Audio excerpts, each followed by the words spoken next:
The video which you are about to see is an account of the collaboration which befell a group of artists.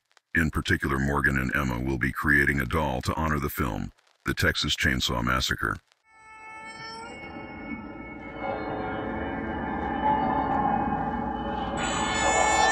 Hello and welcome everyone.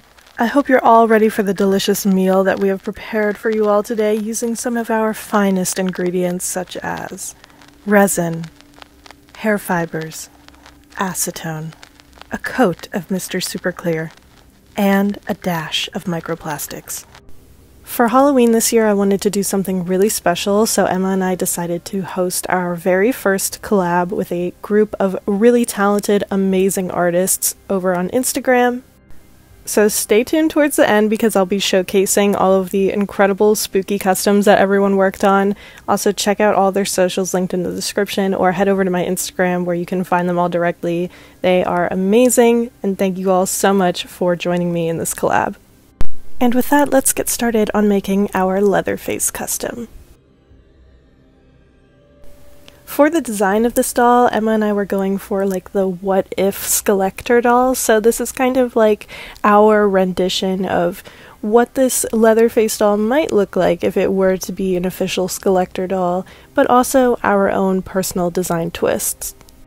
The inspiration for the design was, of course, mainly drawn out from the Texas Chainsaw Massacre movie, but also a lot of inspiration was drawn from the Texas Chainsaw Massacre video game. It's a game that Emma and I have been playing for basically a year straight at this point.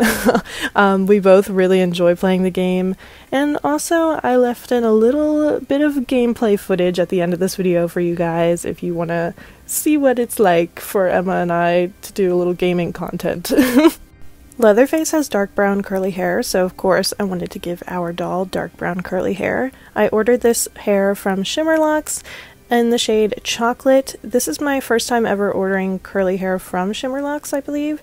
I did not realize that the hair was all one strand and you get to cut it at your own length, which is great for customizing and personalizing the doll to your exact hair length needs. It was, however, very time consuming for me to cut every single strand to the length I wanted it, but definitely worth it because I did save a lot of curls in the end since her hair is slightly shorter.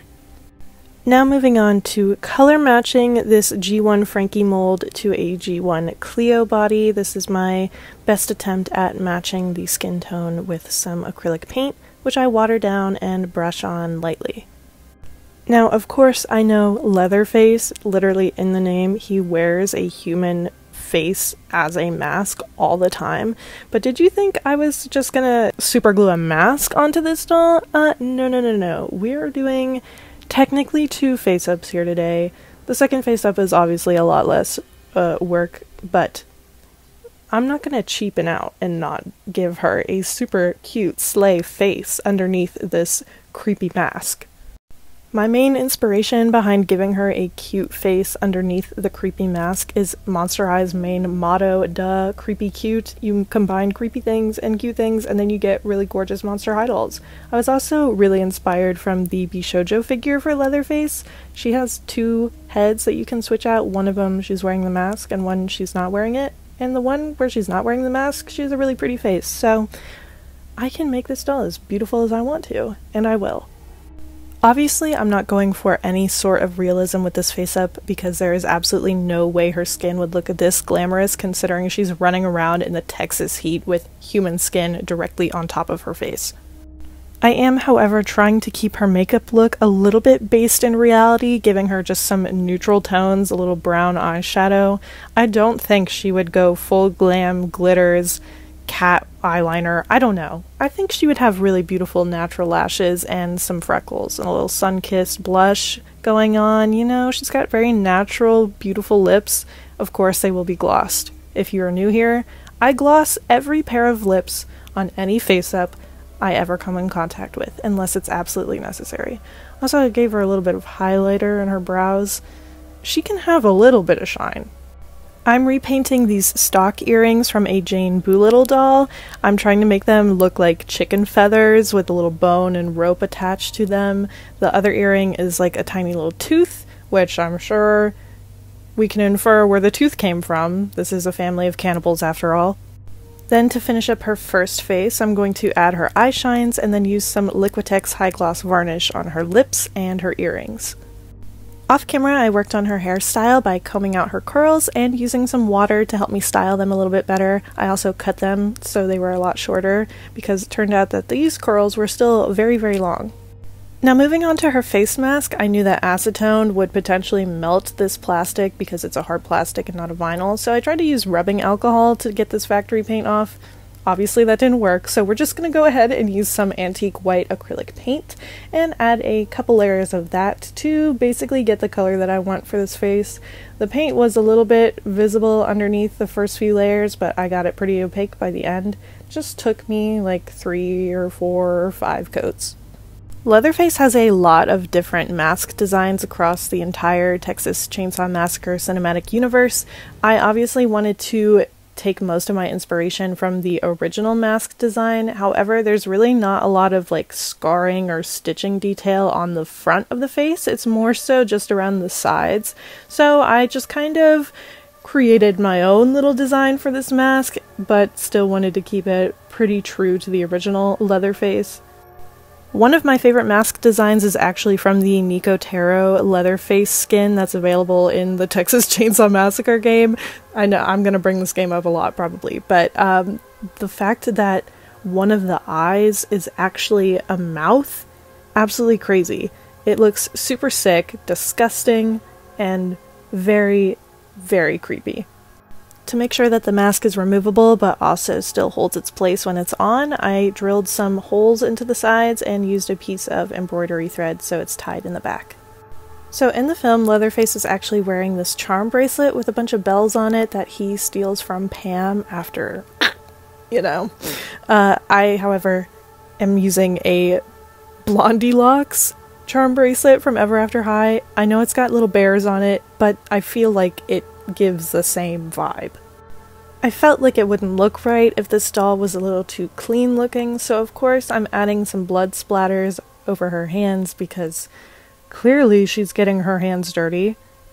A couple of the accessory pieces for our Leatherface custom had to be 3D sculpted and printed, so for that I commissioned halomonsterkid to create this beautiful ram skull headpiece, which is a reference to the skull wall that you see in the film. And then there's these bones hanging down to resemble the bone chimes which you can find in the film and the video game, which are very annoying as a victim player in the video game. And I also commissioned Dayquiart to sculpt this gorgeous chainsaw, which is basically the centerpiece of this custom. Emma and I designed this engraving detail together, which is the windmill you see in the film behind a field of sunflowers, which I absolutely love. And also the chainsaw has a little keychain of Nugget. Of course, we have to have another nod to Nugget. Painting the tiny 3D printed accessories is always fun for me. I love doing the tiny little detail work. Of course, these bones were very fun to age and make them look all grimy, and even some a little bloody. To finish off the headpiece, I tied all the bones together using some embroidery thread and then super gluing them into place just to make sure they're extra secure. And then I just had to paint the entire chainsaw to match the design. And for her boots, I am using a pair of G1 Frankie's Ghoul's Rule boots, and then I am emphasizing the stitching with some acrylic paint. I thought these boots looked perfect because Leatherface wears black leather boots and these look like they're stitched together. It's very fitting. And then I added on some 3D printed bones to the heels, painted those, and also added some red glitter. And with that, my part is basically done, so let's hand the mic over to Emma and see how she made Leatherface's outfit. Hey guys, it's Emma, and today I'm going to be making the outfit for Bubba Sawyer, aka Leatherface, from Texas Chainsaw Massacre. I am in love with this game, I am in love with the movies, I am in love with everything about it. So I am so excited to be making the outfit today.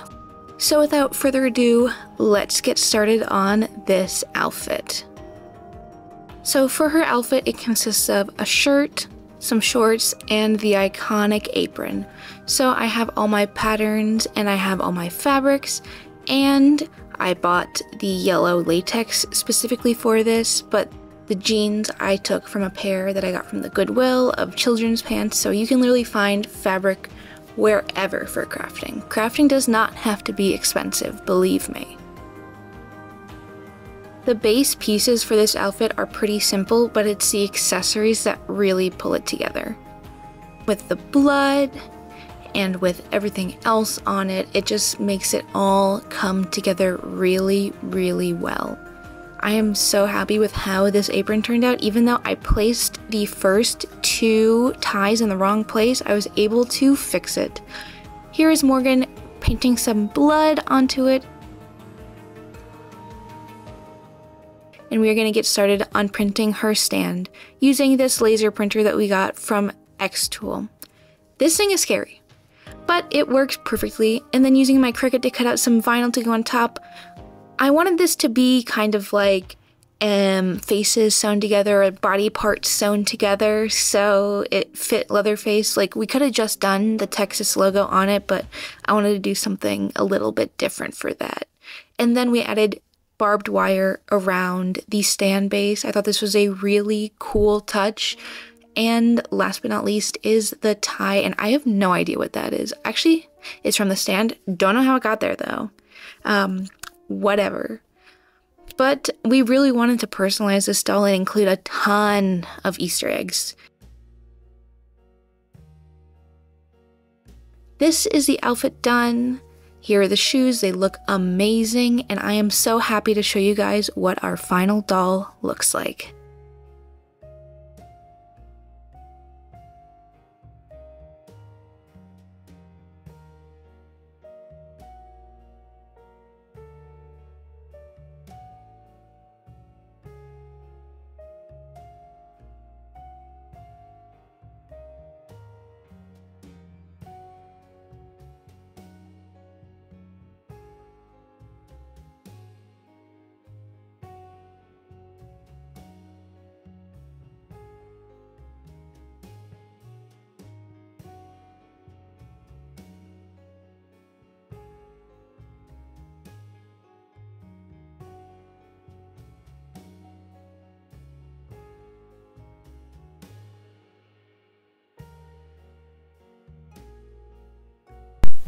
Of course, like usual, I am super in love with how this doll turned out. I think she looks incredible, and this doll is especially important to Emma and I because we love all things Halloween, scary, horror movie related, and we are especially attached to the Texas Chainsaw Massacre video game, which is honestly the biggest inspiration for why we wanted to make this doll. Yes, we love the movies, but the game has also been a very special part of our game nights lately. So yeah, I hope you guys enjoyed this video, and of course I want to give a huge shout out and thank you to all of our Patreon members.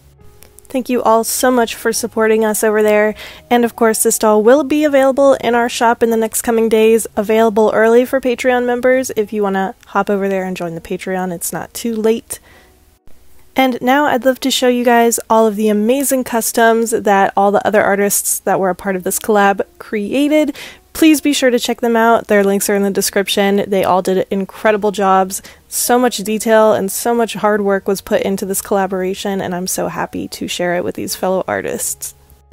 And of course, thank you for watching this video. If you did like it, please feel free to leave a like, comment, and possibly subscribe if you're not already. And I would love to see you in the next custom doll video. We have another special doll planned for next month. I guess a little hint, season 2 is coming soon for the show that we are basing this custom off of. And I'd love to end this video off by showing you guys some video game clips, so check it out.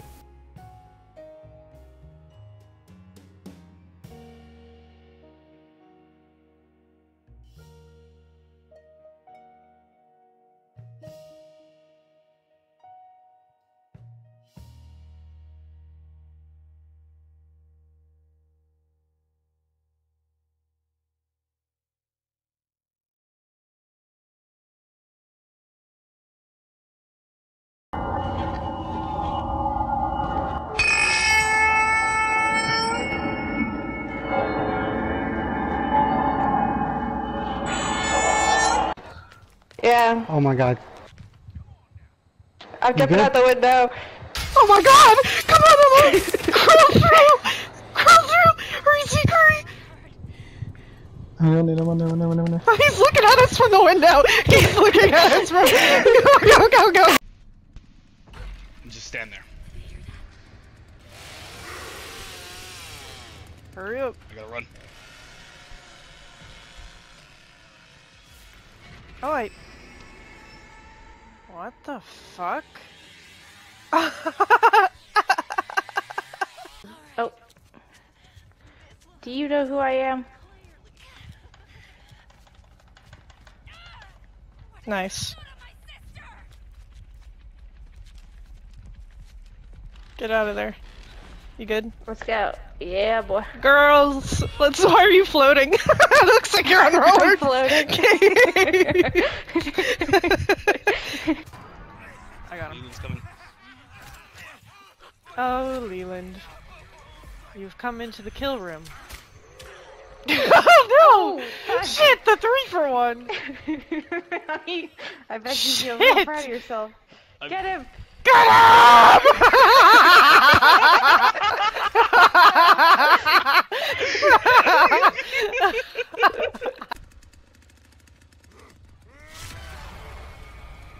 Yes, you are mine.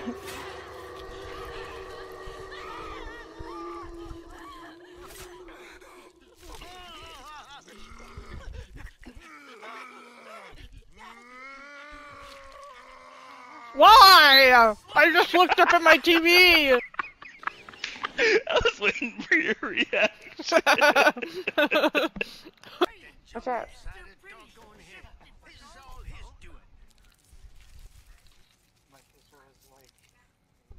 What the fuck? Stop it! Let me place this. They're gonna come rushing up here and you stop. You're evil. They don't even have a door open. Stop. Go get fucking blood or something. Okay, fine. I have to go through lazy here. Cook.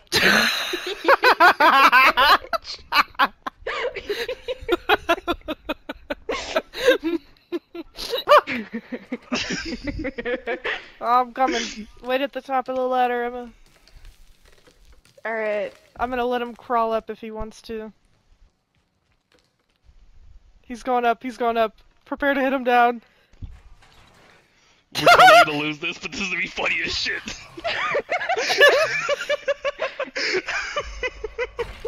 feet!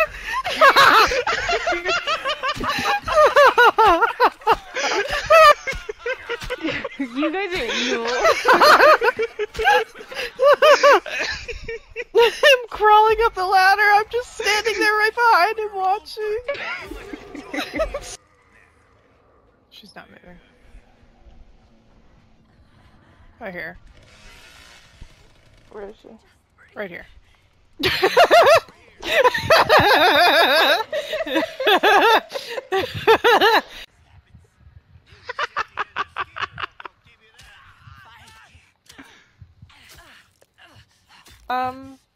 He lived? Wait, you're killing him right happening? now. What's happening? I told you guys he You're lived. You're attacking You are. the floor.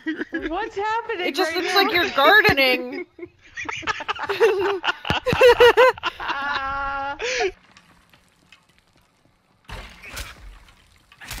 Okay.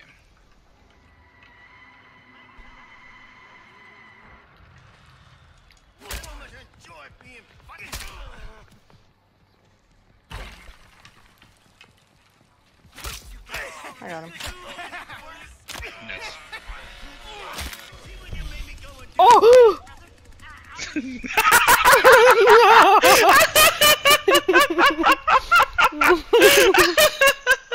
Like I said, I have not been using my ability. We're dancing.